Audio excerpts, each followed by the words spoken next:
BBC were ambitious. They always wanted the show to be bigger. They just believed in Doctor Who. It's an old, fantastic tradition. The BBC had plans to supersize it. And here we are. I absolutely agreed with everything they were planning.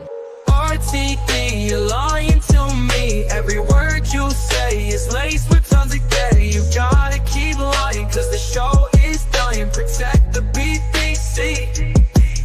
There isn't an official Bible, and a lot of it's in my head. I do know the entire television history, so there's a lot of flexibility. But yes, I do have a list of not a list of rules. The timelines got mixed up, and I'm a little bit more diligent. RTD, you're lying to me. Every word you say is laced with tons of gay. You gotta keep lying, cause the show is dying. Protect the BBC. Their lead actor needs to be limitless. I want someone who's good at everything and describe, and we've absolutely got that with shooting. It needs to feel very safe for a young audience to come and watch. There's a kind of childlikeness to the Doctor that fits children. RTD, you're lying to me. Every word you say is laced with tons of gay. You gotta keep lying, cause the show is dying. Protect the BBC. He's a smee. He's a smee. He's a smee. He's a smee. Hey. Power of one. The power of two. The power of... Down to Papa Roach, bleed 182. The power of one. The power of two. The power of...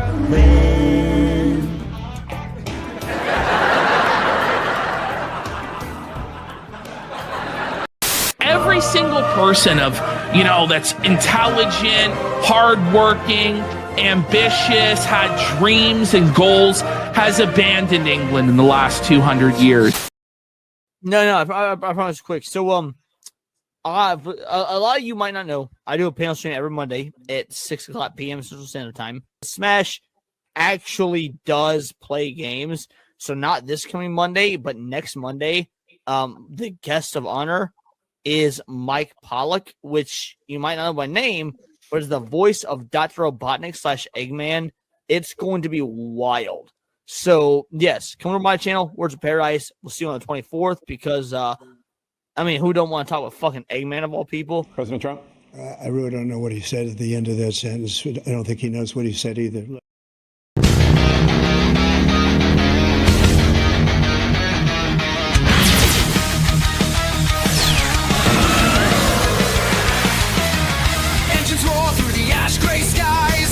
Burns, but hope won't die.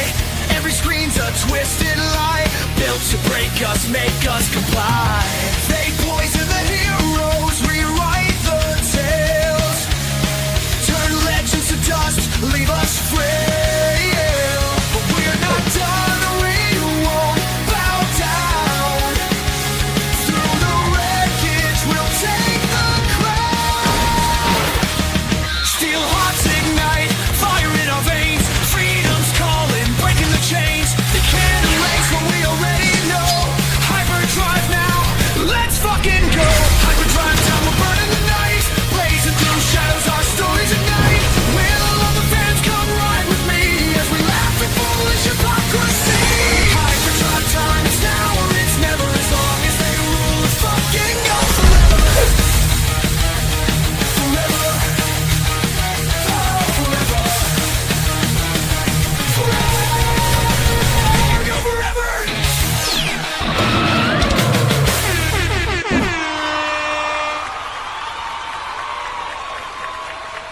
Yeah. Hello again, everybody. Yes, we are an hour earlier. I will explain in just a moment. But first of all, ladies, gentlemen, and nothing in between, welcome once again to another voyage of discovery, racing through the wastes of the internet to the further reaches of sanity on a never-ending quest to rid the universe of absolute bollocks. Before we set off, please ensure you keep your brains inside the vehicle at all times with your eyeballs firmly screwed to the screen. Now, yeah, why are we an hour early? Very simple. I'm going to have to take care of the kid today, and that's basically it. My wife needs to go to an appointment at the hospital, and I need to be around to take care of the kid. So that's it. Nothing magnificent, just simple dad life, straight up. Unfortunately, that does mean I've had to effectively knock my my audience around a little bit by streaming an hour earlier than I normally would. So I do apologize if that ends up costing you guys time and me my time too, because less people will probably be aware that I'm even live right now. So do share the stream, of course. Make sure that you tell as many people that you can, as you can, that we are here right now doing this. Because I think a significant portion of the audience are going to want to check this out, especially as it pertains to Doctor Who. But of course, we've also got Yasuke Simulator, which is something that I've been aware of for about 14 hours now. And, well, I haven't had time to look at it yet, so I'm going in blind. Everyone else is going crazy about it, so I'm really eager to find out what the hell this is all about. Don't tell me anything about it. I want to be surprised.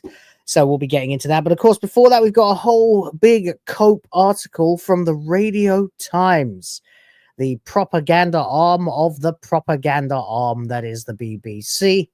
So I'll be checking that out, of course, as well. But first of all, let's see who is here. Who's along for the ride already? I can see Rob in Oz, who I think I've just got finished talking to on Twitter, actually, because of some developments in the whole McDizzle situation. I will probably not have time to get to that in this stream, but I will absolutely be going right ahead and checking that out by the time we have WTF live. So look forward to that. And thank you guys. You have no idea how much easier my job is when you guys come to me with stuff you want me to talk about. It is glorious. Seriously, you like anytime somebody drops a load of info my way or links to something that I might be interested in, you're saving me roughly an hour of my life. So thank you on behalf of my kid. Thank you very much. So that's really cool. War Maniac 209 is here as well. Hi, and hi to you as well. Sardok Spamfish is here, says hi, Grifters, and hello to you as well. On behalf of course, the Grift Force. Yeah.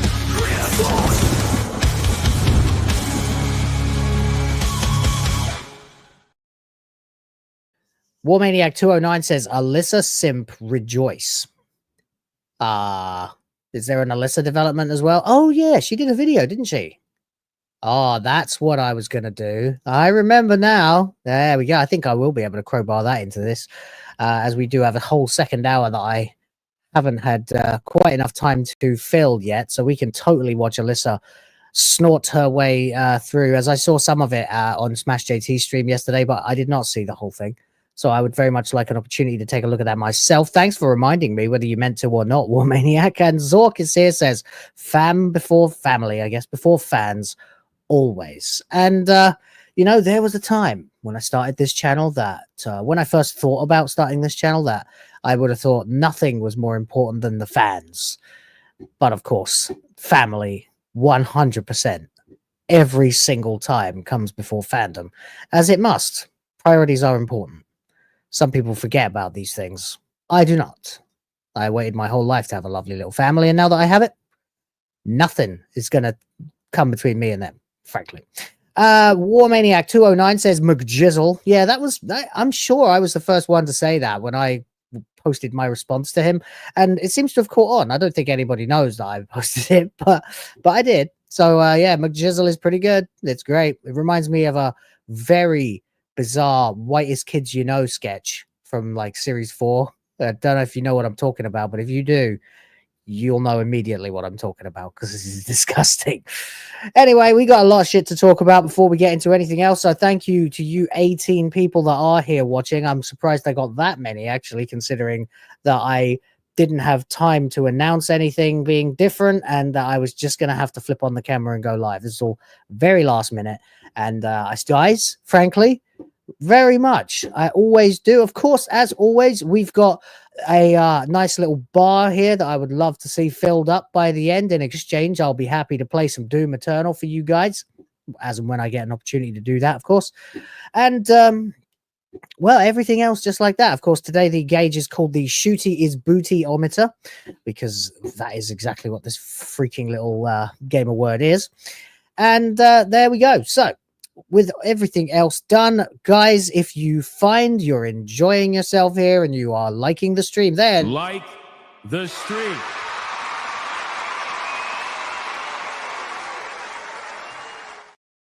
yes, of course, like the stream, it helps to pick up some lost souls along the way. The more people in the chat, the more fun you guys have, and that is always good for me as well to watch and engage with. Or in-flight entertainment, if you didn't know already, can be found by hitting the join button for about $1.50 or less and joining the Grift Force. Helps keep the ship in the skies, guarantees me a little bit of stability, and I will give you in exchange emojis and credits and tickets to monthly member streams. That, Jesus, we're almost at that time again, aren't we? Wow, the year is going fast. And of course, if you have any questions, comments, or you just can't take it anymore and you need to pull over for a second, don't forget, toss a coin to your grifter. With all of that said, let's get to our first topic. We have some Doctor Who cope here, some serious Doctor Who cope. And, well, frankly, I've been covering Doctor Who for 2 years nearly at this point, I think. And, well, it's getting to that point now where the show is dead, the show is dying. It has very little left in the tank. Apparently Shooty Gatwa has now quit the show, which means that not only do we not have a Christmas episode greenlit for this year, we don't have a third series greenlit for this year, and we don't have a Doctor. So, I mean, and are you really seriously still trying to tell me this show is doing okay, BBC? Apparently so, as we're going to see some of the most disingenuous writing that we've seen in a very, very, very long time. But of course, disingenuousness is the bread and butter of the BBC, and thus its propaganda arm, which of course is hilarious because the BBC is itself a propaganda arm of the British government. But we are going to see the propaganda arm of the propaganda arm. Doctor Who needs to be, quote unquote, guys, woke. Quote unquote. That straight away just tells me that you do not take me seriously as a reader. Like, the Radio Times is acting clueless. Like, every single person knows what this word means now. Even Joe Blogs drinking in the local boozer knows exactly what the word woke means now. They may not be able to articulate it so well, which is why I have spent years trying to boil it down to what it actually means, which of course is subject still of some debate between several segments of the anti-woke. Frankly, I must spiel out my entire definition of woke every single time. But it's quite simple, guys. Woke does not mean black people. Woke does not mean gay people. Woke does not even mean trans people, although it is much, much more of an indicator if there are tranoids in the whole thing. Woke means cultural Marxism.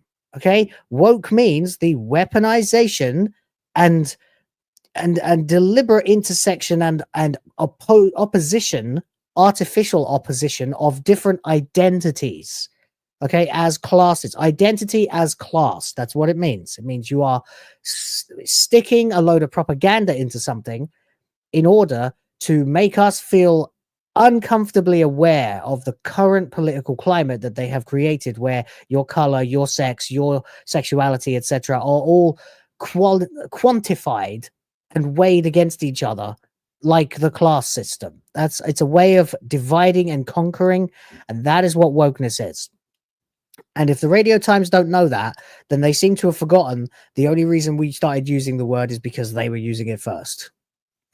So that's why it's so fucking disingenuous, frankly, and why my eyes roll every time I see the word woke in quotes, because these were the people who resurrected a 100-year-old term for black oppression and awareness of it, woke, which of course is deliberately grammatically incorrect, which in itself actually is a mockery of black people, because these are the real racists, of course. And they started using it. Stay woke, brother. Stay woke. And then we got wind of it, and we realized this was the word that they were using to signal to each other that they were part of the cultural Marxist team. And we realized what it meant, and we started using it, and we turned it into a pejorative for these exact fucking people. Okay? They know this. We know this. Everybody knows this. Why are they still putting it in quotes like it doesn't really exist? You know why?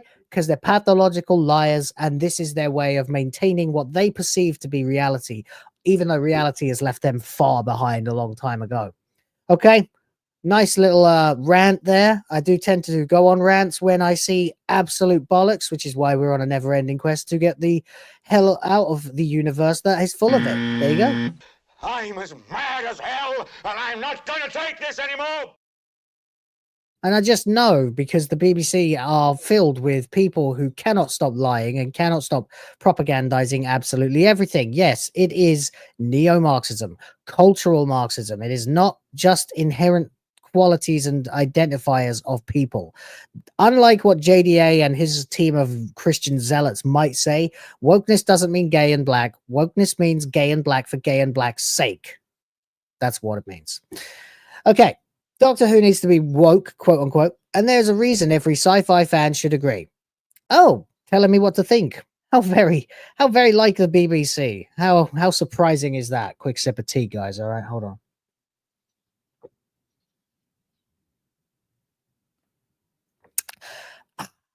Lovely.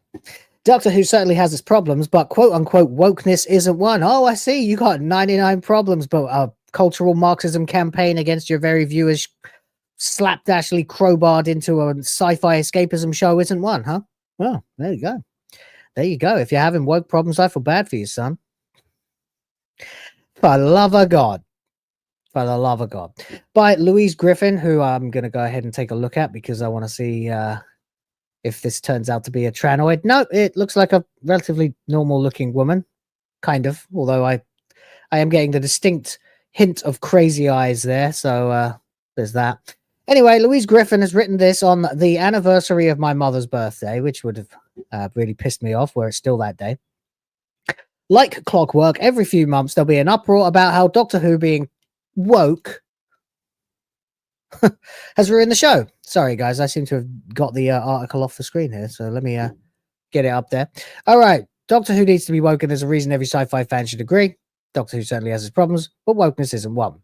Like clockwork, every few months there'll be an uproar about how Doctor Who being quote-unquote woke has ruined the show.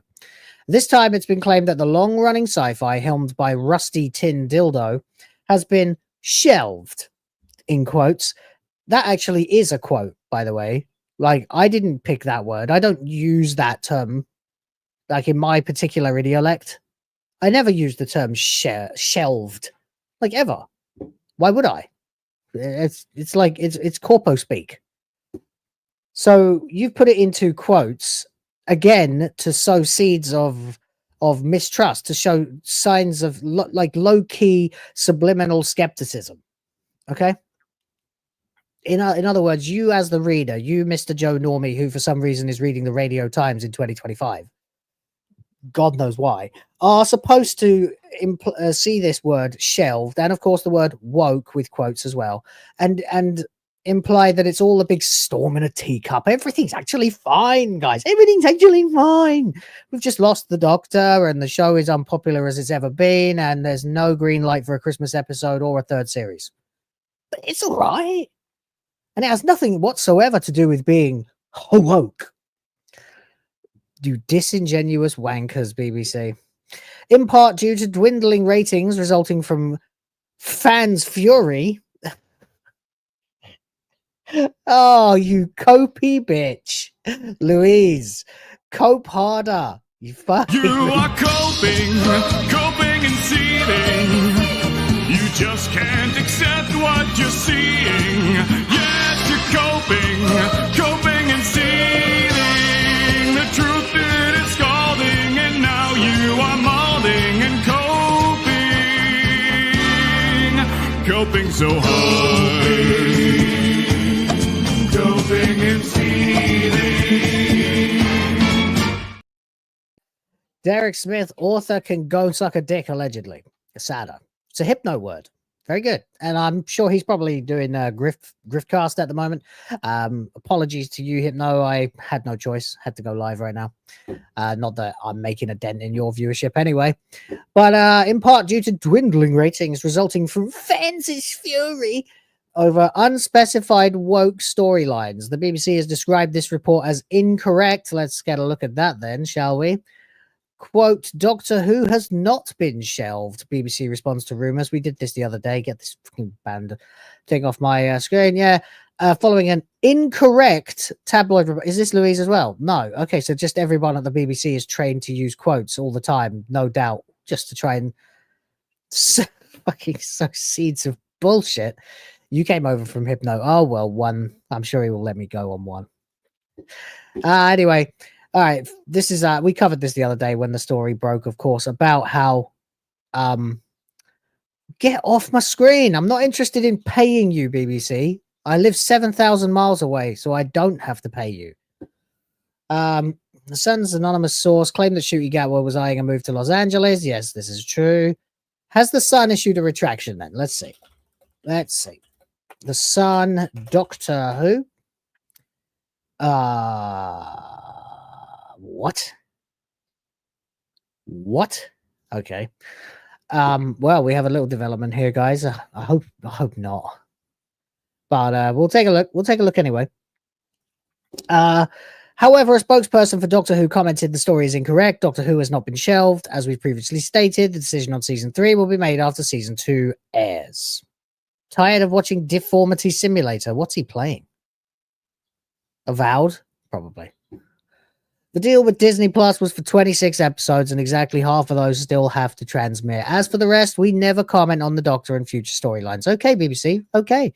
Protect your booty hole. I see. That's fine. It's not very woke of you, though. Anyway, the BBC has described this report as incorrect, stating Doctor Who has not been shelved. The thing is, the argument that wokeness, in quotations, has ruined Doctor Who is not only predictable, boring, and lazy, it's also nonsensical. Doctor Who certainly has 99 problems, but wokeness ain't one. Okay. All right. Who the fuck do you think you're kidding, okay? Who do you think you are kidding, Mr. Hitler? Who do you think you are kidding, Mrs. Griffin? If you think we're listening to you. All right. That's a Dad's Army joke for the 5 people in the room who will get that.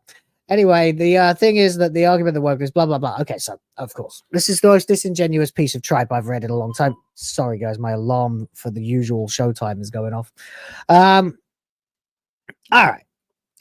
Every time she uses the word woke, it's in quotes. Every single time. And once again, we learned that word from watching you. You can't turn around now and try and tell us that it's not a thing. We literally discovered the word woke because all the leftists were using it. All right. They were, because they were living in a false reality where there was still a need for the word woke, because they seem to think that nothing about social hierarchies has changed since the 1920s.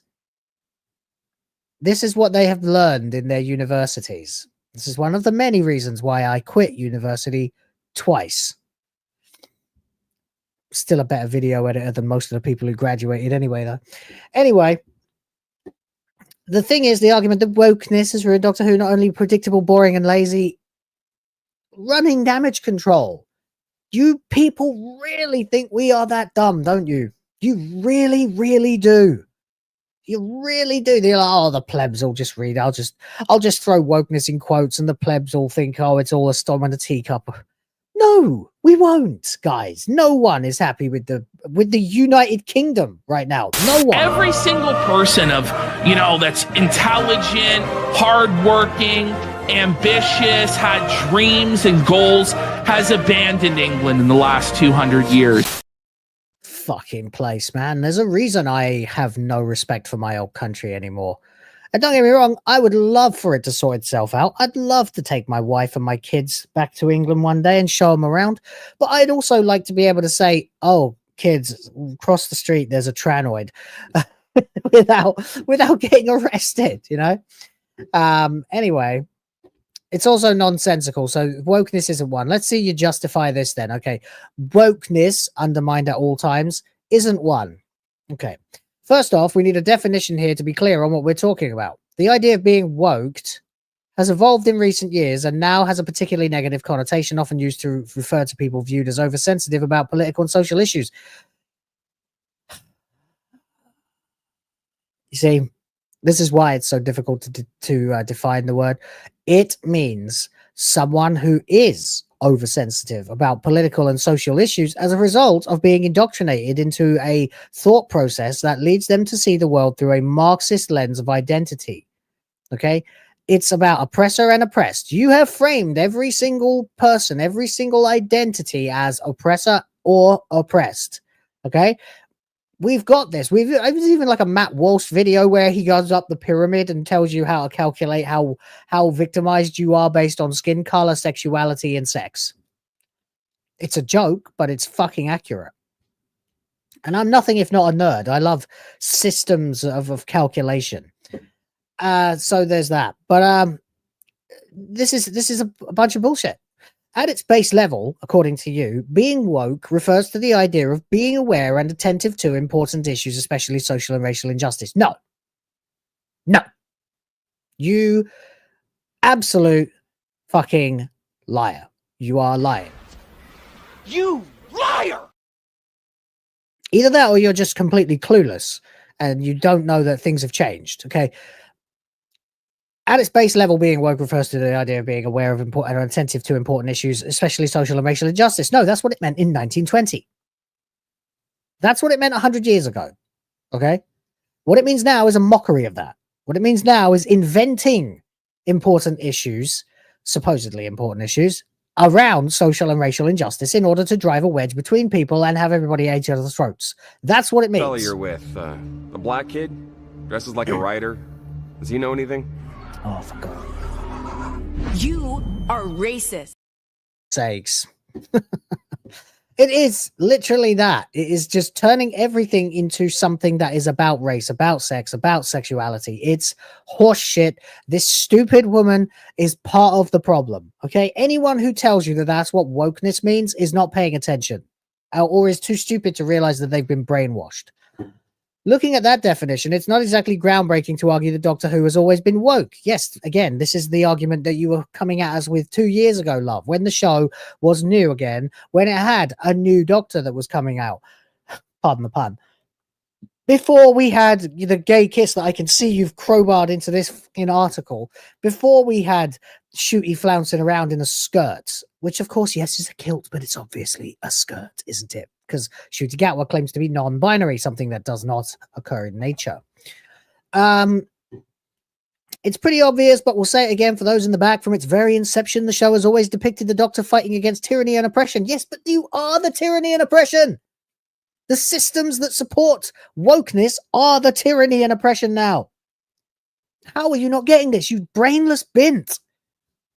The system of oppression is the one that tells people you're not allowed to say anything or think anything about a particular type of person, thereby creating an oppressed narrative. It's actually fucking genius, because if you can convince, for example, the black people or the gay people that they're oppressed by the non-black or non-gay people, but then build systems of pressure to stop the non-gays and the non-blacks from being able to mention anything about being non-gay and non-black for fear of upsetting the systems that protect the gays and the blacks, then you have created a system where both sides feel oppressed by the other.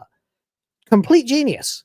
Utter genius. Absolutely the number one way to completely destabilize and demoralize a culture.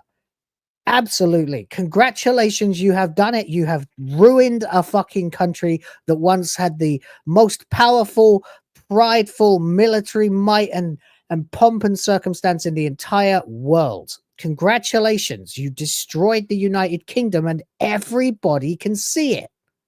Everybody can see it. Except you. You fucking idiot.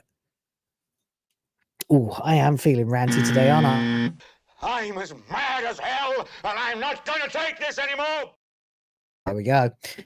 From its very inception, the show has always depicted the Doctor fighting against tyranny and oppression. Yeah, and that's probably why I would relate to that now, not you. And it's always been aware of the current culture. How can you think that the guys on the street who don't want to buy into your political correctness have it in any way have the power to oppress anyone? when they're running scared of getting literally jailed for saying the wrong word. Nonsense. Europe's fucked. That's why JD Vance went and basically told them, you guys are fucked, and why Donald Trump is taking money away and won't help them with Ukraine anymore. It's like, Europe, all right, you've had fucking 80 years since the end of World War II, right? America doesn't need to be propping you up for 80 years. You guys need to stand on your own and actually stand on the very business that got you involved in World War II in the first place, right? Instead of pontificating about fucking gender rights. What the hell has happened, man? Anyway, too many of the storylines to count, apparently, both in classic and modern Doctor Who, have covered poverty, evil empires, capitalist greed, and more. Yeah. Yeah. No surprise there. Because, of course, the Doctor Who writers, and indeed the BBC, from its very inception, has been communist. That's why people refer to the BBC as British Broadcasting Communists. You know? British Brainwashing Corporation. And blink, everybody. There we go. It has always been progressive and inclusive for the time. Yes. And yet you guys pretend that the world never did become progressive and inclusive, even though it clearly did. 20 years ago, everybody was absolutely fine with the gays. Nobody was going around starting race wars against the black people or the Indian people or anyone else. They were all welcome in reasonable numbers, so long as our national image was maintained, which of course is what Brexit was about. Partly, anyway. Lest we forget, the show was initially made by a woman ahead of her time and initially directed by a gay man. Ooh. Ooh. No one fucking cares, love. You see, it shouldn't matter, should it? You're the one who's obsessed with identity because you're a Marxist. You are woke. Do you see? In fact, in the criticism angled against Doctor Who, has often shown why we need its inclusivity and representation so much. Organically, fine. Sure. But in the last episode that we saw 30-second clip of, there wasn't a single white person with a speaking line in Britain. And don't get me wrong, again, that could absolutely happen. It would probably happen in certain parts of London. Certainly. But it's obvious to anyone who turns on the TV and actually has a little agency in their brain that this is done on purpose, deliberately, to misrepresent the country, to irritate the people who can see it, and to continue the brainwashing of people who can't see it. It is the Matrix. Birmingham? Yeah, probably. Probably Birmingham. Yeah, Birmingham probably. Yeah. Actually, I remember Birmingham. The sexism we saw when Jodie Whittaker was cast as the Doctor, it wasn't sexism. It was fan backlash. It was no more sexism than Gamergate was. And that wasn't about sexism. That was about calling out obvious propagandizing of gender. Or rather, sex, because gender is a word that was invented in the 1960s. It doesn't actually mean anything. Anyway. Shows exactly why we need a female Doctor. No, we don't. Why? Why do we need a female Doctor? Why do we need inclusivity and representation? We don't. We were fine. The world was naturally going that way anyway. We don't need globalism because the global agenda was just naturally happening. The borders of countries were seeming less relevant. Everybody was more or less welcoming to their fellow man, no matter where they came from. I remember this because I was in my 20s and my teens. And in my school days, I was surrounded by kids of different colors and races and religions and cultures. I was. Like 1 out of every 10 kids was Indian or black. Yeah, maybe not black 1 out of 10 back then, but Indian, certainly. I mean, hell, there were like Scottish kids with Italian names because of World War II. Some of them just stuck around. I found that always really, really interesting, actually. That a lot of Italian people went to Scotland as refugees during the Second World War and stayed. That's why you have Scottish singers like that Paolo Nutini guy. He's Scottish by birth, but he's Italian by race. Not that it matters.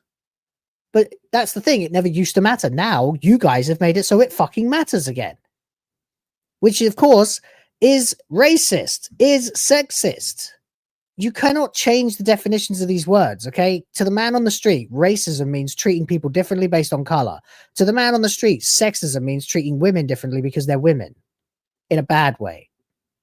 Okay? That's what it means. You can't keep changing words and expect everybody to just go with it. And this is just fucking disingenuous propagandist bullshit. The sexism we saw, blah, blah, blah. The racism which Ncuti Gatwa has faced in the first permanent black doctor was heartbreakingly unsurprising. That's not actually what it was. It had very little to do with race. People were much more angry about him being gay. Which, of course, even the gays were pretty angry about it because he's a fucking parody of them. He minces around. He flounces about. He has no gravitas. If he was gay and acted exactly the same as every other doctor before him, before Jodie, of course, then no one would have minded. Would have been like, oh, he's gay, is he? Oh. Don't want to see it, though, BBC, okay? But the gays would have been able to go, well, the doctor's gay this time. Ha, ha, ha. A gay man getting shit done. But he's not, is he? What is he doing? He's crying his eyes out all the time.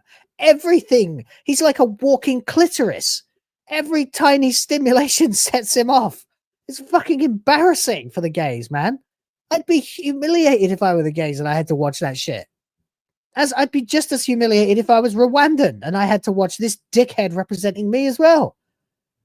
This mincing, flouncing idiot who's incompetent as the doctor. Totally incompetent. And so obsessed with scoring some strange alien sausage that he couldn't even fucking protect his companion. So she buggered off.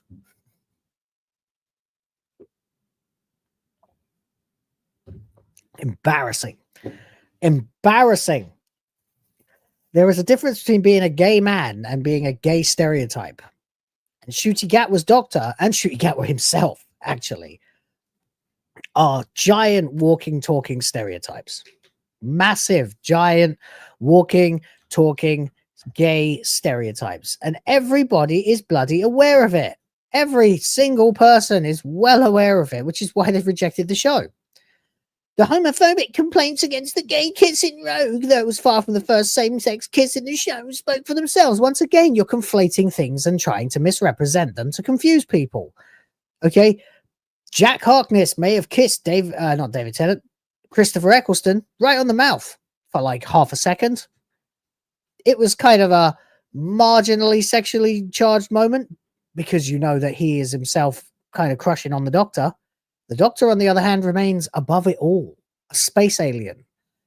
A super intellectual space alien who does not care. And of course, is relatively progressive. What the fucking hell? Did you mean to do this, buddy? You sure? All right. Andrew Fay for $99.99. What? What the fuck? Show them what you do.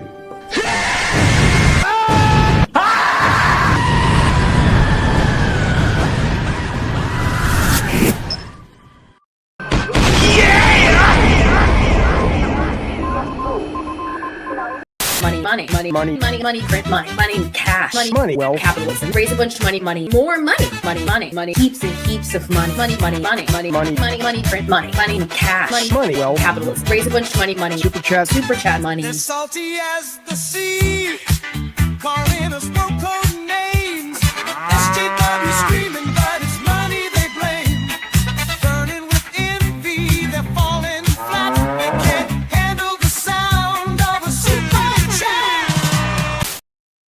Dude, whoa. I'm blown away. Fucking hell. Andrew Fay for $99.99. Jesus Christ. That appears to be their strategy. They intimidate and provoke you, urging you to confront them only to subsequently portray themselves as victims. Yes, 100 million %.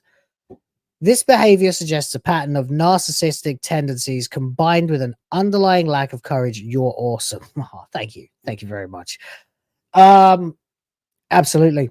Yeah, absolutely. They will, at every available turn, try to use these these differences, because we get to celebrate our differences, to drive wedges between different peoples, right? So when you are looking at everybody through the lens of race, of sex, of what, for want of a better word, gender, okay, they are able to apply these systems of pressure. Like I just said, if the black folks think that the white folks are oppressing them and the white folks feel oppressed by the systems protecting the black folks from them, nobody trusts each other and you have a divided country. A divided people are much easier to conquer. This is so clearly obvious, and this article is just running interference to try and protect that exact model of oppression, which is the actual true oppression. It's so layered in lies that at this point it is virtually impossible to detect unless you wake up and snap out of it, which is why there are so many people who, for example, still voted for fucking Keir Starmer last year, which is insane, even though it would have been patently obvious to everybody else that going from an extremely left-wing conservative government to the actual left was only going to make things infinitely worse. And of course that means more power, more propping, more support for the systems that intimidate and provoke you, using race, using gender, and creating artificial equality in the name of equity, which does not mean the same thing at all. Equality of outcome is not equality. Equality has to be equality of opportunity, not of outcome. If it's of outcome, then there is no actual equality whatsoever. Everybody is being given only what some power that be decides they deserve as a chance. And that is, of course, racist, sexist, and oppressive. So it's completely insane. And yeah, it does create, unfortunately, narcissists, because they end up, the people who subscribe to this, the Louise Griffins of the world who write articles like this, the Alyssa Mercantes of the world, will feel bolstered and protected by this, hence why they become completely dependent on it in what we call an echo chamber, to the extent where they become completely narcissistic, high on their own farts, thinking, oh, I'm ahead of the curve, I'm on the right side of history, oh, the system will protect me because I've got the progressive ideas, oh yes, of course. And then what happens? One single right-wing intellectual shows up and the whole fucking thing collapses like a house of cards, because it cannot stand up to any kind of actual scrutiny. As a Doctor Who reference that I like to make a lot of the time here is very simply a paradox machine from the end of the third series of the RTD era with the Master, played by John Sim. He has people's descendants from the far, far future come back to kill them and thus create an empire on Earth for the Master. This, of course, cannot happen. It is something that would prevent itself from being possible by virtue of the fact that if everybody's dead, they can't go on to have descendants, right?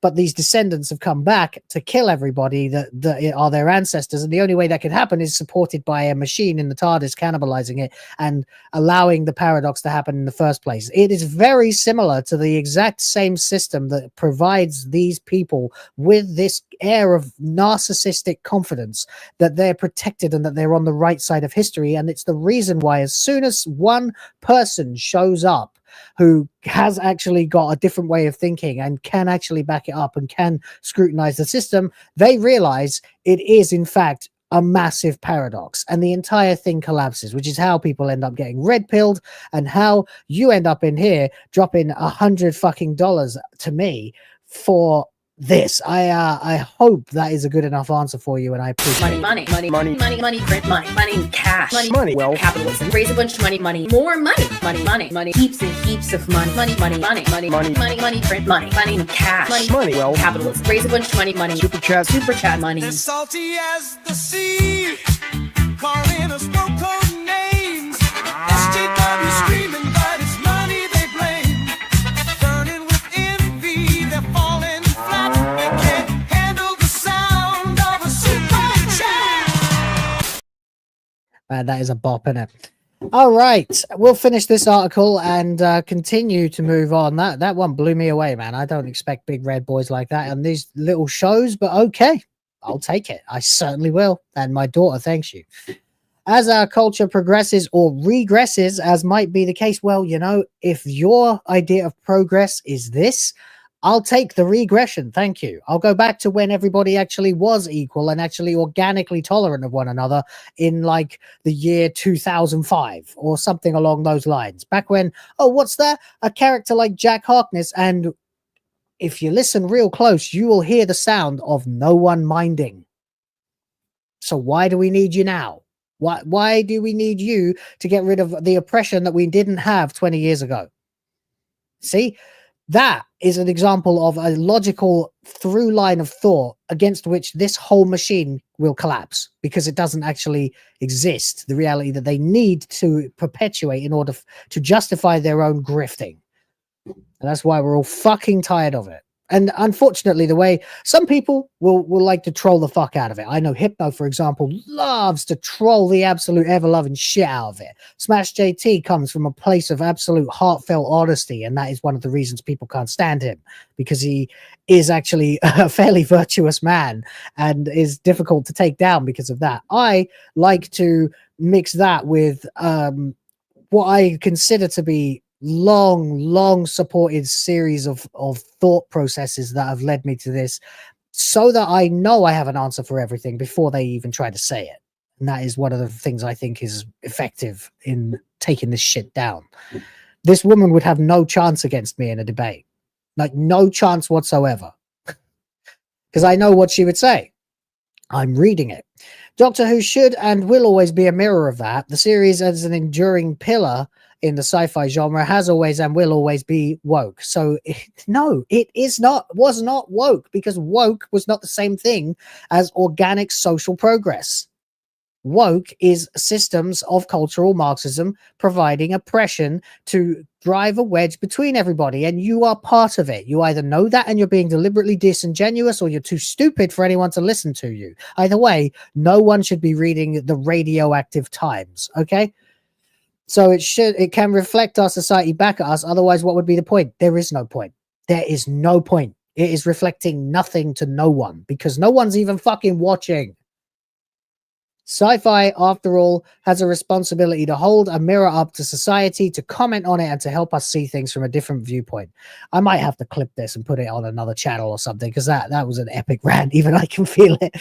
The magic of sci-fi is being able to escape our lives for a little bit and be immersed in another world, another time, or another civilization. Oh, I'm sorry. Did you just actually give us the ultimate steel man in this ridiculous hypothetical debate? Because, yeah, you're right. That's the whole point. That's what you and woke have destroyed. Everything has to be woke, so we can't escape our lives. We can't escape you lot constantly hammering us with fake fucking progress.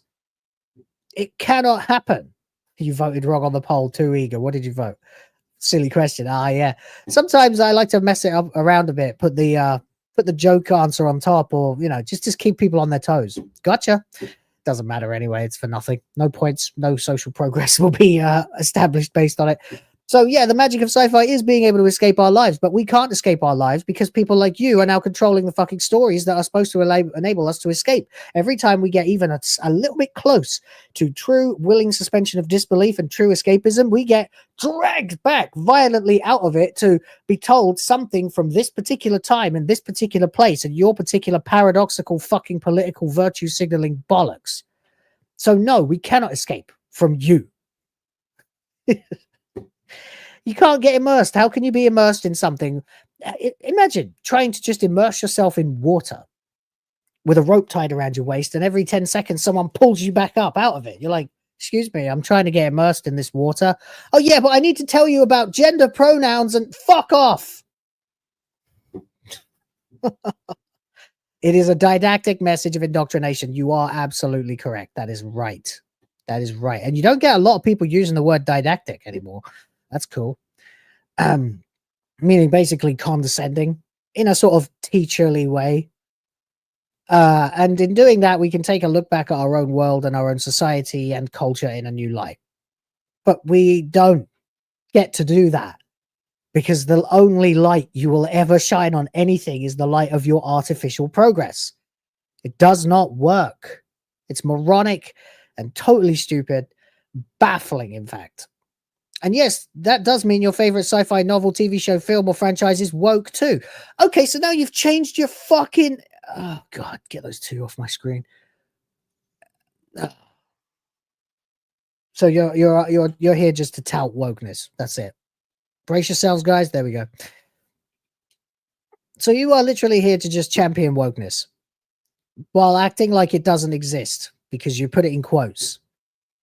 All of them cover topics from colonialism and war to gender and LGBT plus issues to capitalism and corporate greed to technology and AI. And by definition, all of them have an awareness or wokeness, if you will. Oh, I see what you did there.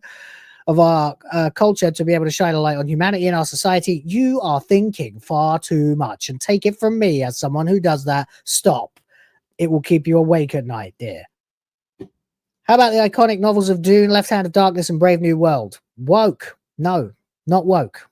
Not woke at all. Not trying to actually change society. Trying to comment on archetypal political situations, okay? Not contemporary ones. Okay? It's very simple. This is why Star Wars was never woke. Star Wars, yeah, it had World War II dogfights in space. Yeah, of course it did. There were a lot of things about it that probably were inspired by the era that it took place in, like, well, not that it took place in, but that it was made, which was, Vietnam, etc., etc., etc. Very anti-war, very depression-y kind of time, the 1970s. Just like the last administration in America. Very, very similar. And then, of course, we got Reagan and Trump to fix it. Optimism again. Hopefully, we're going to have a second 1980s in the 2030s. But anyway, that's what I think. But yeah, they're going to go ahead and try and say that everything like this, Star Trek and Star Wars, are woke. They're not woke. They're not woke. You can make I could write a fantasy story where armies besiege castles and stuff like that, knowing that it happened in history. And looking at the warfare tactics and various things like that to be able to visualize what I'm trying to say and to be able to telegraph to you what I'm trying to imply. Thematically, I might make it about oppression or fascism or communism, anything. But I don't have to put that in your face in the actual text itself. Okay? At the end of the day, you should be able to receive whatever themes you see and interpret it however you want. And also, things like war, death, famine, pestilence, suffering, love, hope, loss, everything are archetypes. They are timeless, okay? Absolutely timeless. How else can you have a guy with a lightsaber having sword fights and then flying a spaceship? Because you mix metaphors. It's thematic. It's not woke. It's not going, oh, guys, he's commenting on Hitler. No, it's not. He's commenting on all evil, oppressive dictatorships, in my opinion. That's why it's not woke, because I've escaped to something that is analogous to something else. It doesn't have to be about that. It just is referring to it because these things have happened time and time again throughout history. It's not focused on one particular time, place, or political alignment.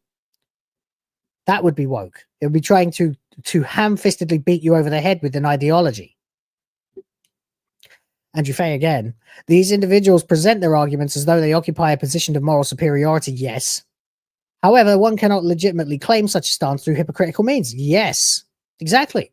All the time this happens. All the time.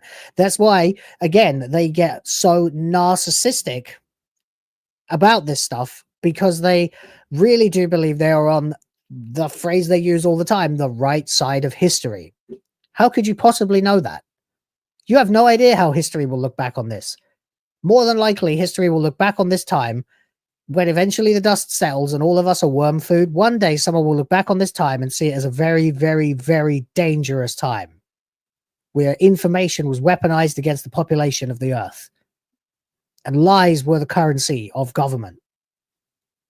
And authenticity is the currency of the internet, which is why we sitting here on these videos, these streams, these channels, on forums and everywhere are the natural enemy of what they're trying to do here. Why? We can talk to each other, communicate with each other, realize that there are other people who feel the way we feel, come together and oppose it. That is exactly it. Absolutely. But we don't hear other sci-fi franchises being criticized for being woke quite as much as we hear about it from Doctor Who. Maybe you don't. Me, I go looking for it. As for why that is, a few reasons come to mind. Well, no, the fact is that you've destroyed a show that should be about escaping into space and having fun adventures and made it about being gay, being black, being Rwandan, being a refugee, and being a flouncing, mincing pain in the ass. And you've populated it with actors who do not look like the representation of the national identity of the show that it carried from its fucking inception until the present day. Okay, so you've deliberately gone ahead and said that it's more important for gay black dudes and Indian women to see themselves in Doctor Who than it is for British people to see nothing and or anyone but some British iconography, which was really all it ever was. And thus, in doing so, you constantly remind everybody that they are being replaced, that they are being destabilized, that they are being oppressed. So this becomes an arm of the oppression, and people fucking hate that. And it doesn't matter at the end of the day what Louise Griffin et al. Want to say. At the end of the day, the show is fucking cooked. No one is watching. No one wants to see any more from Doctor Who. No one cares. We've all had enough. The only reason I'm watching Doctor Who is to review it for you guys so you don't have to watch it. The only reason, because I pledged to do it, and I will. I'm waiting for an announcement of when series 215 or 41 comes out so that I can prepare myself. Prepare your booty hole. And there you go. Exactly, Andrew Fay. If you're on the wrong road, progress means doing an about turn and walking back to the right road. And in that case, the man who turns back soonest is the most progressive man. I really like the way you think. I really do. As for you guys are really boosted me right now. I appreciate it. James Opp is here as well. Shout out to you for showing up as well. Too many people streaming at the same time. Yeah, well, I imagine Griffcast is on. I'm on. I'm normally not on until 4 minutes from now, but I had to start an hour early because I've got to babysit my daughter for a few hours, and I need to be ready by 9 o'clock my time, which normally is the middle of the show. Today is the end of the show. Anyway, thanks to your boy, Andrew Fay, we already wildly surpassed our goal for the stream. So you will be getting a Doom stream sometime today as well. God knows how I'm going to make videos as well and babysit my daughter, but that's my problem, not yours. Last thing I will say about Doctor Who is we seem to have a headline from The Sun implying that David Tennant will return once again to Doctor Who after Ncuti Gatwa's shock exit. The bookies are saying it. His new podcast series features a Doctor Who reunion. Well, I mean, the guy really hasn't gone anywhere since Doctor Who, has he? I mean, he was very good in Jessica Jones, and he was very good in Good Omens, and that's about it. That's about it. I think so. And of course, then he came back to Doctor Who. And 1 second, please. I am parched. Oh. You try talking for a solid hour and see how your throat feels. Anyway, the guy's only really got Doctor Who now. The only problem is he's fucked himself completely with his insane takes about trans ideology. So no. David Tennant will not save Doctor Who. Not again. Not after what they did to that character with the 14th Doctor. David Tennant's done. He's cooked. No one is interested in seeing David Tennant anymore. What a fucking shame. He was my favorite as well. Like, really was my favorite Doctor. I loved that character as the 10th Doctor. I really did. As a young man, I really, really liked him. He was very clever, never violent. I always thought it was really interesting. He was passionate and a little bit fly by night, a little bit cocky, you know, cool. Unfortunately, Tennant himself is, as you say, a prat. Yeah. Man, I need to bring that word back. I haven't heard that in years, living in Asia. There you go. So they're claiming that David Tennant will be back. Boy, don't you think he looks tired? You used to fancy him. Now Dick is in deep hibernation. Right, right. Oh, yeah, look at that. What's that? We got people watching my stream who are gay. Oh, look at that. What a surprise. Yeah, better times. Much, much better times. So it's just a bunch of pictures. You got nothing to actually say. Other contenders include Josh O'Connor. Who the hell is that? I don't even know who that is. This dude? We got another picture. He looks like... Oh, he's playing Prince Charles, I suppose. Because he fucking looks like him there. No. Not interested. But if they brought a white man back, it might go some way towards healing it. The only other problem, though, is the show's dead. The plot is dead. The diegesis is dead. The lore is dead. It's been destroyed. Completely destroyed. Already. Anyway, other contenders, blah, blah, blah, has been linked with the vacant James Bond role. God, no, please don't have a guy who looks like Prince or King Charles playing James Bond. Jack Loudon? I don't know who any of these people are. I haven't been in England for 5 years and I haven't lived there for 8.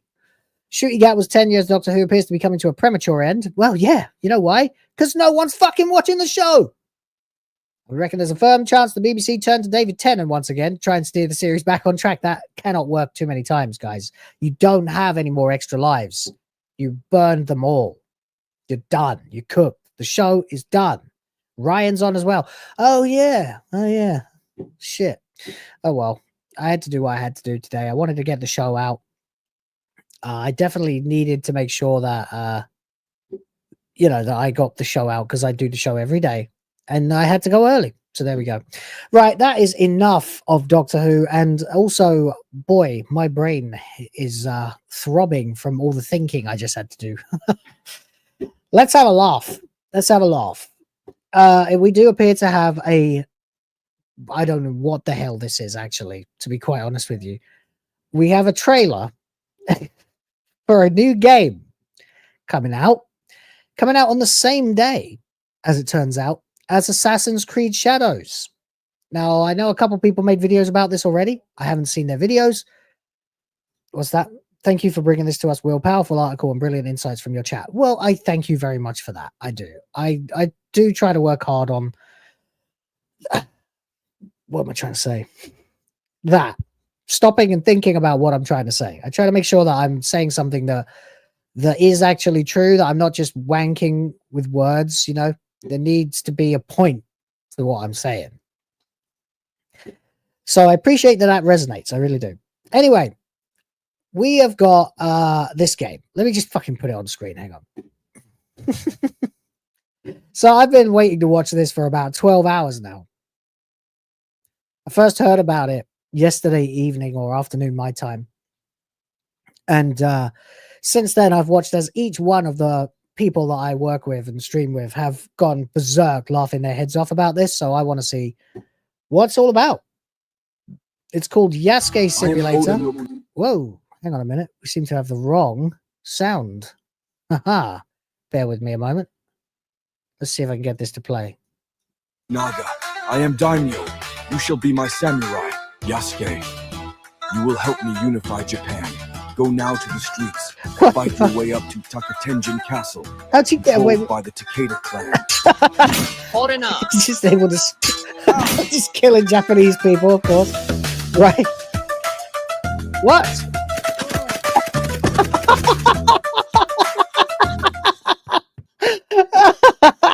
What the fuck?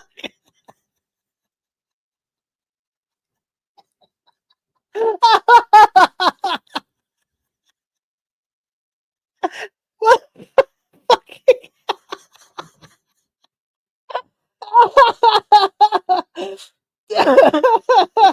Who the fuck came up with this? It's because he's a black samurai. So he might as well just give him an AK-47 and a sports car.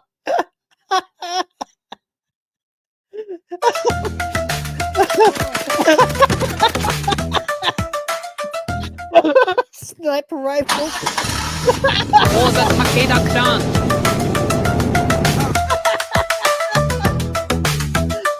What the fuck is this?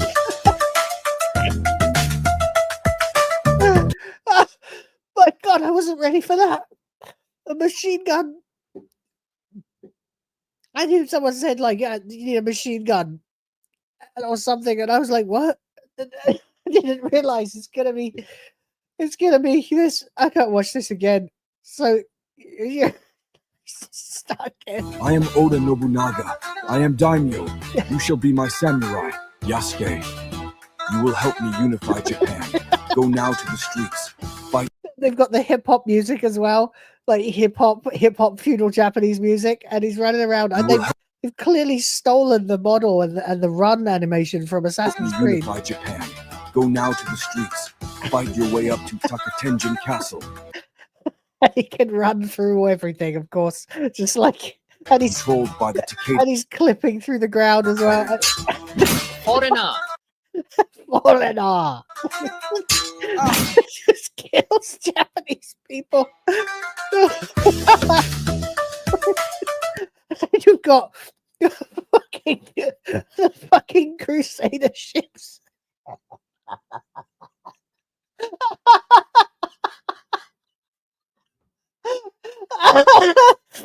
It's too much. I can't take it. I'm dying, guys. I'm dying. This is it. Oh my god.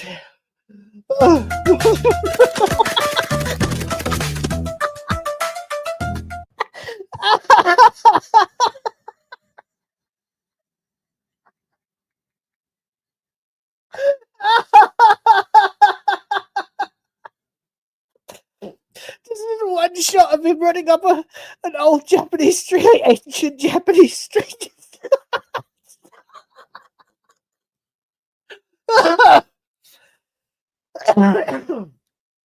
I'm sorry, guys.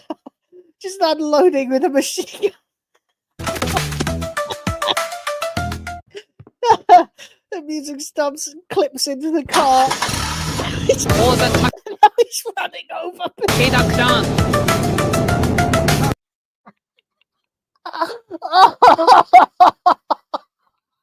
This is so fucking brilliant. Savage roast. Oh, God.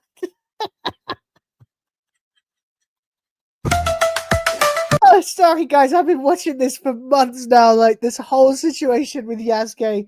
I've been watching this just happen, like where they just don't care. They change history. They revise Wikipedia. They get away with all this horrible shit that they've done to the Japanese people. Someone just comes along.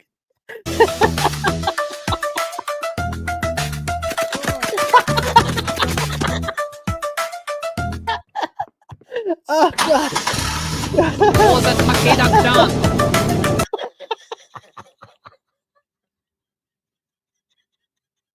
It's such a fucking great parody. It's such a great parody. Who cares, right? Fuck it. We might as well just have cars and guns in it and stuff. It's a fucking... Oh god. Oh, this feels like justice. Oh.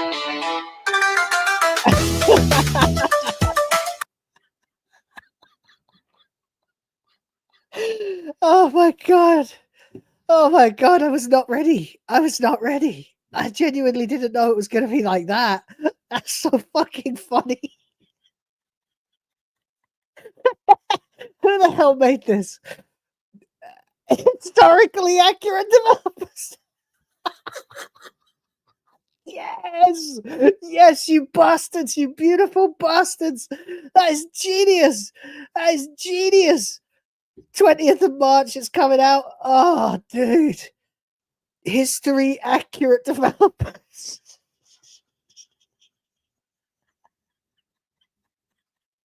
Oh, God. Will is going to laugh himself to death. I really couldn't breathe. I really couldn't breathe a minute ago. Oh, my God. I haven't laughed like that in years. I think the last time I laughed like that was like watching Laurel and Hardy or something. Jesus Christ. Gotta breathe, man. Gotta breathe. Woo. Oh, dude. I'm gonna note that for later, by the way. But god damn. Will, you're having too much fun, yeah. They even gave it a cheesy Japanese hip-hop soundtrack. It's historically accurate, Will. It's that shot. It's when it just drops the pretense entirely. Like at first, it's like this is looking shit. Like they've gone out of their way to make it look terrible, just like Assassin's Creed. But then it just goes, nah, mate. Who gives a fuck? Just up the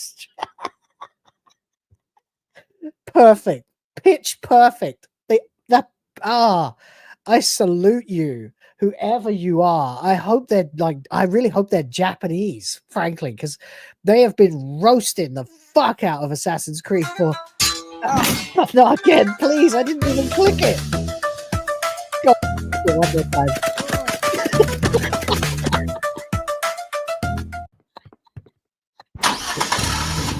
Oh, the Takeda-chan. The cartoon. Oh man. Oh fucking. Oh god, I do love a parody, man. Like I do love it when someone just comes along and cuts right through the bullshit and gets to the core of the issue and does it in such a way that just totally rips it to shreds, just completely destroys the pretense with this. And that's what they've done. They've just absolutely guaranteed that I'm going to buy this game. I'm wishlisting this. Oh, hang on. I've got to go onto the desktop app. Oh, Jesus Christ. Where is this? Okay. And wishlisted as far as I'm aware. Let's just double check that. I can't put it on screen, but I can absolutely. Just a second. Yasuke Simulator. Add to your wish list. On wish list. Good. There we go. Man. Who made this? Who is historically accurate developer? It's not even historically, it's history accurate developers. This make me think they're maybe Japanese. Because of course we've seen the Japanese people ripping this thing to shreds. Fucking hell. Oh, dude, my face hurts. My face is bright red and it hurts. Oh, that was so fucking funny. That was so funny. Oh, did not expect that. Jesus, real gamers don't give a fuck, right? Yeah, exactly. Upload this stream segment as a separate video. I'll try. Yeah, I'll probably. This one's been too good. This episode, I'm gonna have to cut it up and make like a clips channel or something. I think because oh man, oh baby boy, what a fucking laugh that was. Oh, Jesus. All right, I've got Smash JT's video on it, which I want to watch as well because I didn't want to see it before I saw the actual trailer because something told me it would be wrecking it. Okay, all right, it's 10 minutes long. Should I do this or shall I watch Alyssa Mercante? Let's do this. Fuck it. Oh, no sound. Assassin's Creed Shadows competitor called Yasuke Simulator, where he's laughing as well. Play the role of Yasuke, and you're able to pick up machine guns and drive cars over other samurais and fighters back in feudal Japan. Because it's a video game, and the developer of this obvious parody understands the fact that at the end of the day, it's all about making it fun. What's going on, guys? Welcome to another episode. Yeah, but not just that. It's about making it clear that they don't respect what Ubisoft has done to their history. Smash JT. And when wait a minute. James up for $2 says wishlisted, trying to get it more popular than Assassin's Creed. I've wishlisted it. I already did. I'd like to see those stats somewhere if I can. That would be so fucking funny. Oh man, please let that happen. Everybody go wishlist Yasuke Simulator if you haven't already. If we can get this game to have more wishlistings, I guess, than Assassin's Creed Shadows, that would just make my year. That would be the most delicious bit of middle finger to Ubisoft that could possibly exist. I mean, I'm going to have to get this game. Like the second that it's available, I'm going to get it and I'm going to play it on March 20th. Absolutely. I think it'll be, oh, dude, now we've got something we can get behind and literally show Ubisoft how little we give a shit about them. I didn't even think of that until now. That's actually it. Yeah. Like, rather than just letting it be a very funny parody, it's actually something we can rally behind to show Ubisoft how little we respect them. It's just like literally just going, we don't respect you, la la la la la, you know. Oh mate, that would be so good. Yeah. James Up, you legend. That's a great idea. Everybody must wishlist this game now. Immediately. If you have a Steam account, wishlist it. If you have the ability to gift it to other people, gift it when it comes out. Do it.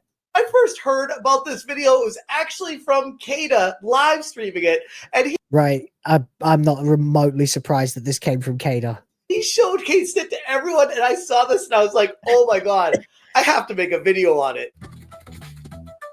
I will make a video, but I am just 100% going to upload this clip as that video. I think there's nothing else to say.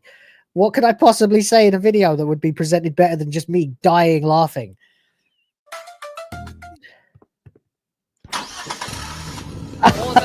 What?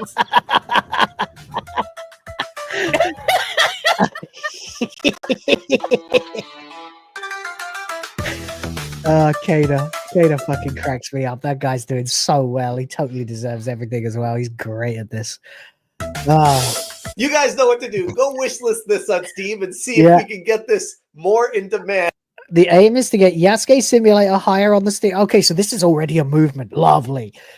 It's to get Yasuke Simulator higher on the Steam wishlist charts than Assassin's Creed Shadows. Assassin's Creed Shadows is currently in 68th place. Do your part, friends. Log into Steam and add Yasuke Simulator to your wishlist. Why? Because fuck Ubisoft and fuck Ubisoft Shields even more.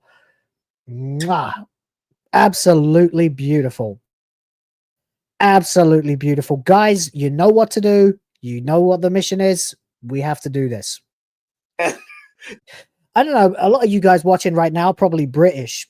And that's why you probably came in, even though I was around an hour early this time, because we were talking about Doctor Who and having quite an intellectual word wank over a bullshit woke article. And then that entire subtext just died on its ass as soon as I got a look at Yasuke Simulator. If you're just joining us, welcome. We are an hour early today because I have to babysit my child after this stream. I also have to end just a little bit early today, but I will get back to play some Doom for you when I can. At the moment, we are watching Smash JT's video response to Yasuke Simulator, and as you can probably hear from my voice, I just blew it to pieces because I started laughing like an idiot. For you Brits out there watching right now, do you remember? I think let me find out what year this was that this happened.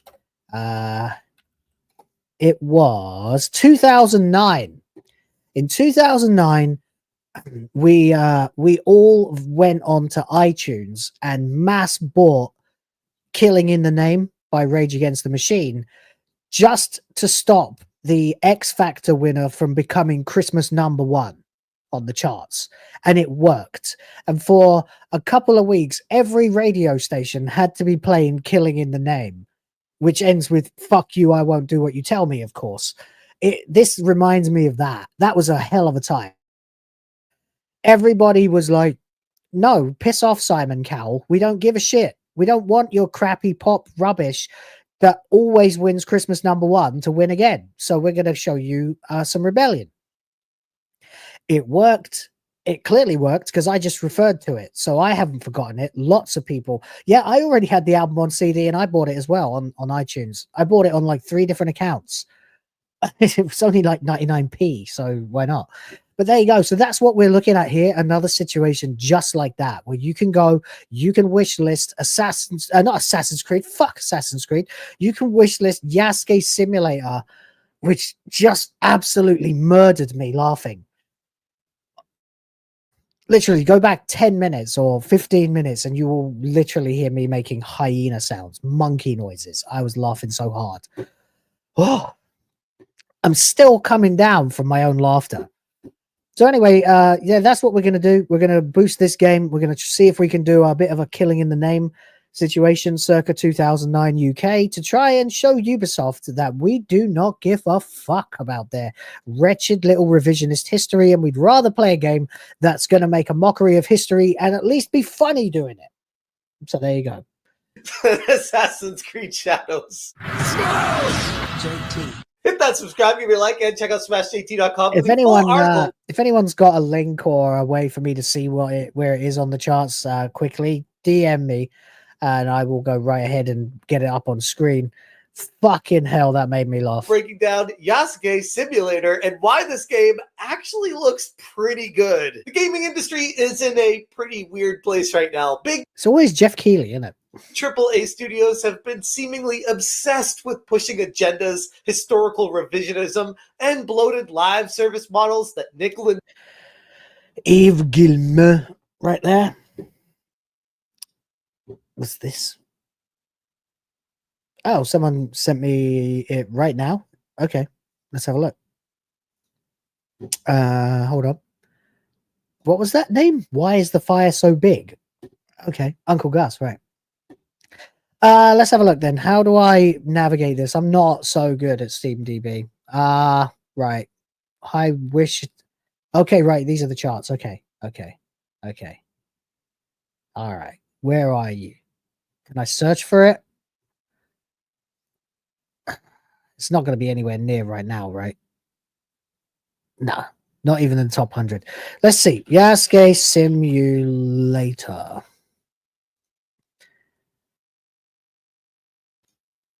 Can we see what it ranks as on this page?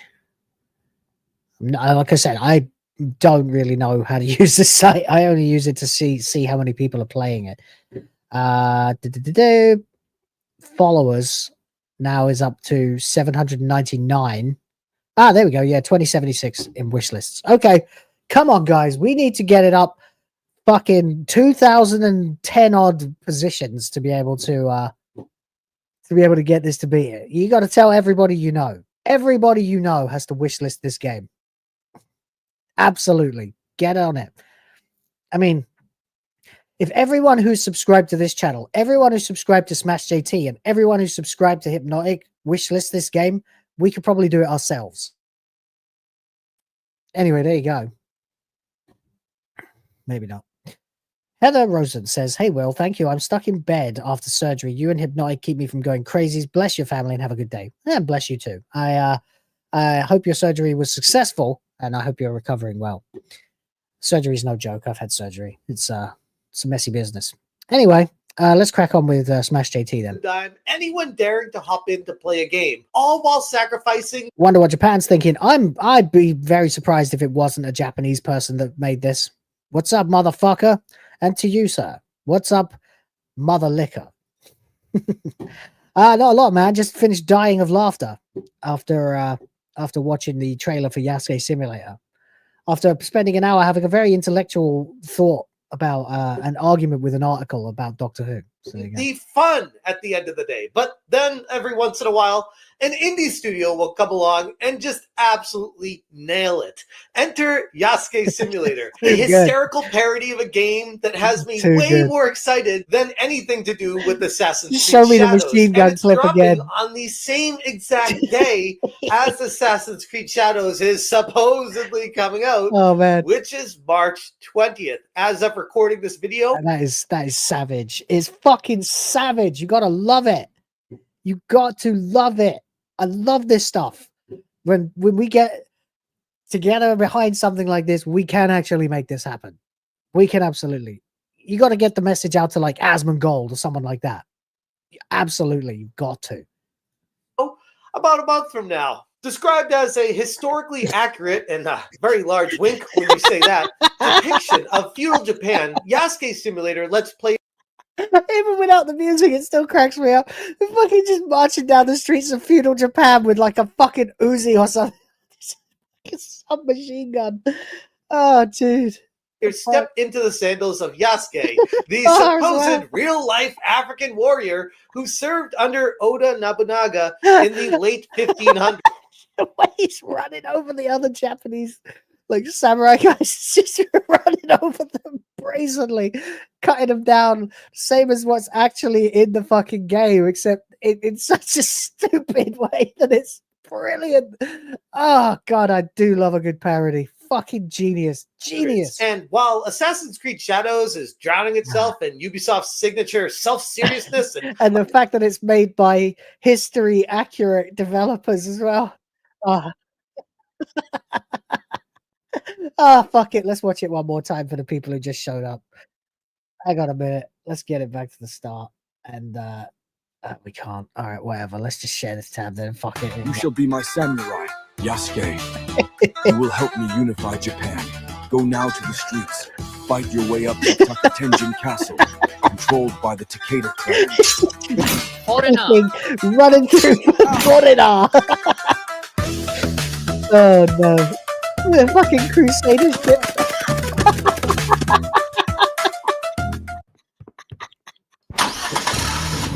Oh, the Takeda-chan. Oh mate, I tell you what, it doesn't matter. It doesn't matter how bad a day I'm having for the next few days. Anytime I need to cheer up, I can just put this fucking trailer on and die laughing. Oh my god, what the fuck? Too good. Too good. Guys, go wishlist the game. I'm not logged on here, but I have got it. It's by history accurate developers. What else have they made? Nothing. Just this. Beautiful. Love it. You love to see it. Amazing. Obligatory modern ideology filled with corporate consultation groups and This running animation is brilliant because it is indicative, it's reminiscent of Assassin's Creed, like classic Assassin's Creed, the way the characters ran in that. So it looks just like they've stolen like a running animation and put some samurai armor on it and a random black guy's face, and that's it. Yasuke Simulator done. filled with corporate consultation groups and boardroom directors pointing at charts to maximize profits. We look over at this indie developer, it's like, hey, how about I just use this and make a game out of it? And I mean, it is. I never thought like an asset flip would be used as a fuck you to the game industry on behalf of gamers. Like historically, asset flips and low quality games like this are fuck yous to the fans, not to the companies. So it's just fantastic to see this. Like I'm not like unironically, I am saying this is a good thing. I mean, you should get behind it. If it can beat or even get close to Assassin's Creed Shadows in the wish lists, fucking hell, what a day that will be. Everybody go wishlist this. Everyone that subscribes to me, everyone that subscribes to excuse me, my brain is about to just melt. Oh wow, okay. I'm out of clips to play, but I'll just play all the same ones again then. Andrew Pay for another $99.99. That's two. Twice. Jesus. I mean, where do I even start with this? All right. Let's see. Here we go. Drop it.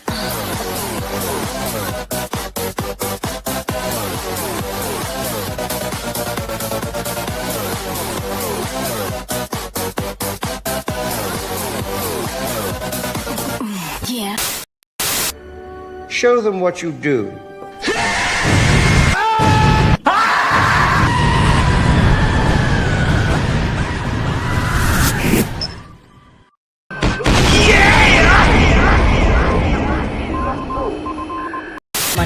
Money, print money, cash, money, wealth, capitalism, raise a bunch of money, more money, heaps and heaps of money, print money, cash, money, wealth, capitalism, raise a bunch of money, super chat money. As salty as the sea, calling us no code names. SJW screaming, but it's money they blame.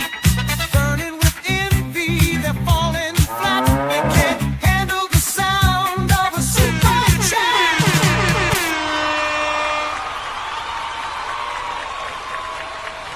My God, man. My God, gamers, though overlooked by those who falter, you pioneered the fight against DEI, boldly defeating the ultimate challenge. Your victory shines bright. Stand tall, for prosperous times approach swiftly. You and your fellow YouTubers are on the cusp of something wonderful. Fucking hell. What a thing.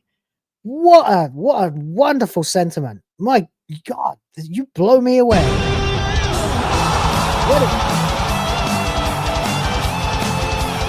Absolutely. Absolutely.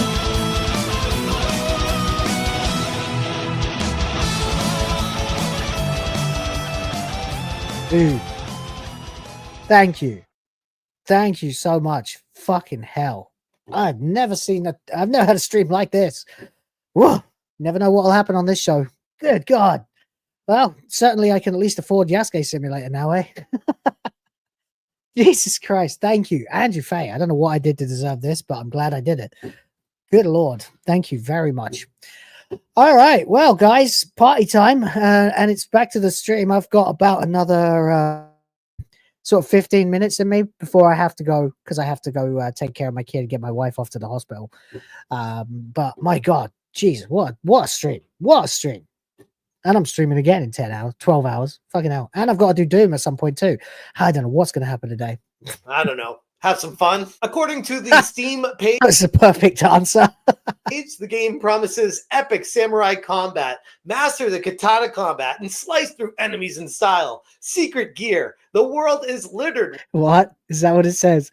Step into 1579 as Yasuke, the African samurai, and join Oda Nobunaga in his quest to unite Japan. You make this popular enough, you can actually break that bullshit narrative of Thomas Lockley's once and for all. Master precise katana combat. Uncover secret gear. Oh God, what's the gear gonna be? Oh no. And unleash your ancestral power in this historically inspired action-packed journey through feudal Japan. This is going to be amazing. This is going to be amazing. Guys, wishlist the game. Wishlist the game. As Andrew Faye points out, gamers were the first and are still the reigning champs of damaging the DEI machine. What is Gamergate 2 if not a non-stop victory campaign? They have done nothing to beat us. Nothing. Where are we? A year and change into Gamergate 2. Every Sweet Baby Inc. game that comes out fails spectacularly. No one from that company can even take a step onto social media. Alyssa Mercante has destroyed her entire life trying to take one YouTuber down. Undefeated. Undefeated, reigning, defending champions of fucking up DEI. Be proud. And let's move on to the next campaign. With hidden items to help Yasuke's journey. Ancestral power. Unlock Yasuke's supernatural warrior abilities and totally real supernatural warrior abilities. It's called a fucking gun. realistic history. Because obviously, I just can't with that. It's just too fucking funny. It's just too fucking funny watching a guy in samurai armor in 1579 with an automatic. It's just too funny. feudal Japan has cars. It's like Grand Theft Auto 3 with spinning weapons that you can pick up. And machine guns. The right? fucking lowrider as well. Like, Jesus. I mean, honestly, taking a look at the trailer. The Sonitude curse is here. Oh, God, no. No, kill it with fire. I can't help but think that this is basically Grand Theft Auto in feudal Japan. And I really want to play it. While Assassin's Creed Shadows is busy pushing its agenda with Yasuke as that stealthy assassin, which historically, no, he wasn't that at all. Yasuke Simulator lets you drive cars and use machine guns in feudal Japan. Brilliant. At this point, who even needs accuracy? This is... I mean, yeah, obviously that's the point. Historically accurate. And it's one of those beautiful moments that just dispels all the tension around something. You know what I mean? Like like if someone was to fart in court or something like that. You know what I mean? It just immediately makes a mockery of the entire thing, because Ubisoft, for all that they've fucked up and all that they've done wrong regarding this game, have maintained this air of utter seriousness, this fake, obvious, totally fake, total seriousness about this game and everything associated with it, from the stolen assets to Yasuke's plot to everything. And now, of course, they're removing Yasuke from the game, making it so you don't even have to play it as him. And yet the whole time they are doing that fucking corporate thing where as every loss they incur, every one of us laughs and knows it's another win. They still have to leave the pretense up that they know what they're doing. Then a game like this comes out and just slices through that instantly. Riddled with bullets, it collapses to the floor, revealing a fucking mockery of Japan. Mwah. Fucking chef's kiss perfect, guys. Back it up. Is what gaming is all about. Making something fun, not worrying about the consultation groups, not worrying about if this is going to offend us. And fun too. I mean, it looks like it will play like total fucking jank, but if it is even borderline playable, it will still be as good as an Assassin's Creed game. Certain segment of something, if we do this wrong and do this right, it's when you start drawing those lines and putting up the red tape is when other people start taking issues with the lines you've already drawn. Ubisoft's decision to make Yasuke the co-protagonist of Assassin's Creed Shadows alongside the fictional female ninja already raised plenty of eyebrows. Many people in the community saw it as political pandering over any kind of actual storyline driven narratives. Despite the real Yasuke being a bodyguard, not an assassin, they are shoehorning him into the Assassin's Creed formula that literally makes zero sense. Exactly. Yeah. I mean, and they've done that in, of course, all seriousness. So now we've got literally a situation where, again, we're looking at something that is completely stupid. It's an emperor has no clothes moment, right? It is that. They are parading this around and as if it is historically accurate, as if it is to be taken 100% seriously. They've removed his ability to even behave as a character in an Assassin's Creed game should. Everything about this is obviously the Emperor is walking around buck naked and everyone is pretending that he's wearing full dress. Okay? And then what happens? Yasuke Simulator comes along. History accurate developers comes along and goes, hey, that guy's naked, and poof, the spell is broken. Gotta love it. Make this game more popular than Assassin's Creed Shadows, and the games industry has been dealt a mocking blow that they may never recover from. But now the hysterical irony, Yasuke Simulator is a game that knows it's being ridiculous in a weird way, actually respects the character more because it's just having fun with it. Rather than pretending the game is something it's not, Yasuke Simulator embraces the absurdity of gaming. The whole modern weapons, vehicles. I mean, if we could get it to sell more copies, then of course, yeah. And over-the-top action isn't just a jab at the industry itself. It's a solid reminder to everyone that video games should be fun first. Ubisoft, on the other hand, has been beyond obsessed with turning Assassin's Creed into a historical fiction documentary of sorts. Exactly, yeah.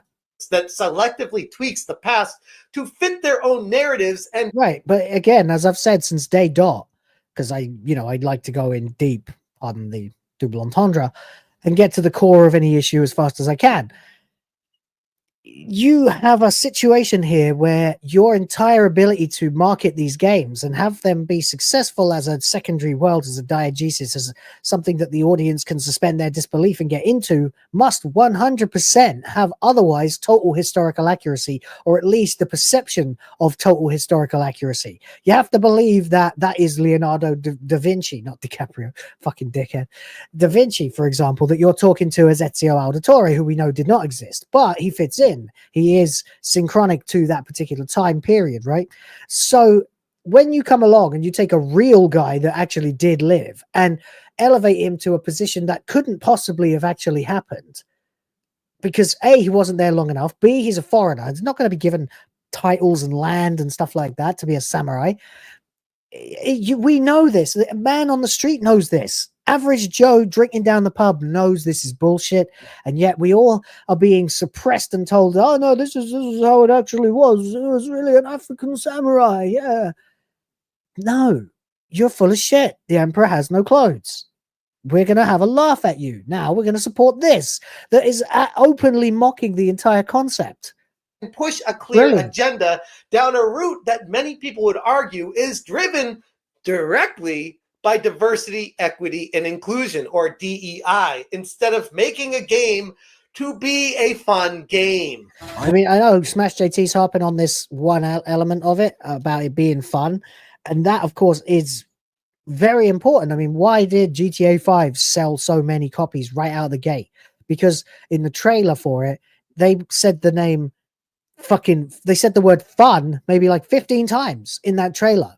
It was clear that they were focused on a fun experience, which even back then, when we were still in the eras of piss filters and depression quests and such like that. Oh, this game's going to be fun. I'm down. I am Oda Nobunaga. I am Daimyo. You shall be my samurai. Yasuke. I sight You will her. help me unify Japan. Go now to the streets. Fight your way up to Takatenjin Castle, controlled by the Takeda clan. Hold enough. Fun enough. The Norman's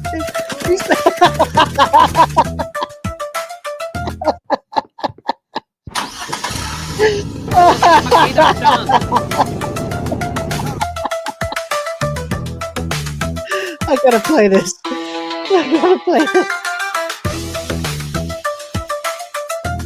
Oh, and another hilarious Oh, tidbit that I saw marvelous. on the Steam page Fucking is marvelous. Yasuke Simulator proudly states that the developer uses some of its graphics and audio being created using AI, a particularly bold move in an industry. That's like that joke that Steve Martin made at SNL 50, one of the best jokes of the night, where he was like, and he goes, let's get a look at the writers, yeah? And then the writers are actually outside in the rain instead of being invited in to participate in the show. And he goes, yeah, so just to let you know, that roast of the writers was written by AI. Where AAA companies like Ubisoft are quietly already doing this, but let's be honest, they would never come out and admit it and say, yeah, we're using AI for this or that. They're just moving forward with it and pretending nobody knows about it. Steam community board for this game is just as funny. Yet another pretense that Ubisoft wants you to believe, being utterly smashed to pieces by Yasuke Simulator. With some of the comments and questions being posted. Big Boss Caguana, there was no cars back then. Oh, is that why it's funny? Fair enough, thank you. PC Faster said, please stop selling this game. What? Ubisoft developers' job are at stake. Steak spelled as in the beef. It's STAKE, Muppet. It says Big Boss PC Faster. Dude. Fuck you, corporate shill. Ubisoft developers' jobs are at stake. My teacher with purple hair, cat ears, and dwarf beard told me that Yasuke wasn't the first samurai and that there were already thousands of samurai in Africa. So he just taught samurai stuff to the Japanese. Who is right? I'm shaking so hard I can't swallow my SSRIs. Historically accurate? Not sure. God bless the internet. Fucking God bless the internet, man. Ah. God damn, what a wonderful fucking time. My teacher with the purple hair, cat ears, and dwarf beard told me that Yasuke wasn't the first samurai and that there were already thousands of samurai in Africa. So he just... Every time, I've got to wrap the stream up, guys. But, my face is killing me. Every time someone comments on a Snow White trailer, every time somebody says they're literally shaking right now, every time someone goes into the Rings of Power and says, you know, I openly wept when Sauron said it's Rings of Power in time. Every time somebody makes a piss take out of a fucking woke game, every time somebody writes a comment like that, the internet shows once again why authenticity is key. And when the internet can smell inauthentic, pretentious bollocks, It will have no fucking mercy. You will be roasted. You will. And it is glorious. I'm so glad to be a part of it. It really is a very exciting time. Anyway, as you can probably hear, my voice is hoarse as fuck. So I need to wrap this up, go take care of my little girl, and let my wife get off to the hospital to take care of baby number 2. So there'll be an update on that as soon as I have it, for those who care. And of course, thank you so much, everybody, for coming and checking out this episode of Hyperdrive Time. Just, you know, the fucking shout outs of all shout outs to Andrew Fay for 2 fucking red boys. Wow. And of course, to James Opp, who has been a complete stalwart of the channel for months now.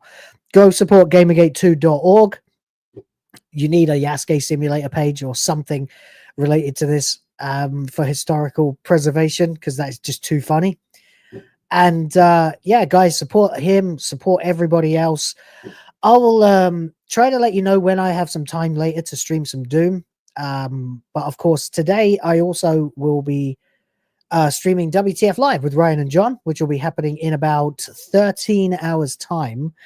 Yes, that's how long my day is going to be today.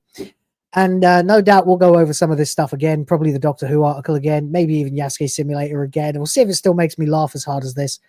And until then, take care of yourselves and each other, and I'll catch you very, very soon. Here's the credits.